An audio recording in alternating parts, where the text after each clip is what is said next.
Hello ସାଙ୍ଗମାନେ, କାଲି ରାତିରେ ଆମେ ଗୋଟିଏ ଭୋଜିର ଆୟୋଜନ ରଖିଥିଲୁ। ଆଉ ଭୋଜି କଥା ତ ଆପଣମାନେ ଜାଣିଥିବେ। 1 କେଜି ଚିକେନ୍ ପାଇଁ ସବୁ ସାଙ୍ଗ ହୋଇଯିବା। ଆଉ ସେ ଚିକେନ୍ ଆଣି ସାରିଲା ପରେ ଯେଉଁ ଖୁସିଟା ଥାଏ ସେଇଟା ଆଉ କେଉଁ ଖୁସିରେ ନଥାଏ। ଆଉ ପିଲାଦିନର ଏଇ ସ୍ମୃତି ମନେ ପଡ଼ିଲେ ଭାରି ଖୁସି ଲାଗେ। ତ କ'ଣ ଆପଣମାନେ ବି ଏମିତି ଭୋଜି କରିଛନ୍ତି? ତ ଯେତେବେଳେ ଆମେ ଚିକେନ୍ ଆଣିଥିଲୁ ସେଥିପାଇଁ ମସଲା ଆଗରୁ ପ୍ରସ୍ତୁତ କରିଦେଇଥିଲୁ।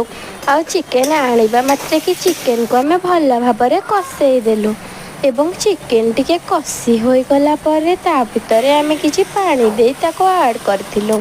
ଆଉ ଆପଣମାନଙ୍କୁ ମୁଁ କହିଦେବାକୁ ଚାହୁଁଛି, ଭିଡ଼ିଓଟି ମୁଁ କାଲି କରିଥିଲି। ମୋ ଦେହ ଯେହେତୁ ଅଧିକ ଭଲ ନଥିଲା ସେଥିପାଇଁ ମୁଁ ପୋଷ୍ଟ କରିନଥିଲି। ତ ସାଙ୍ଗମାନେ ରହୁଛି, ଯଦି ମୋ ଭିଡ଼ିଓଟି ଭଲ ଲାଗେ ମୋତେ ଗୋଟିଏ ଲାଇକ୍, କମେଣ୍ଟ, ସେୟାର ଦେବେ।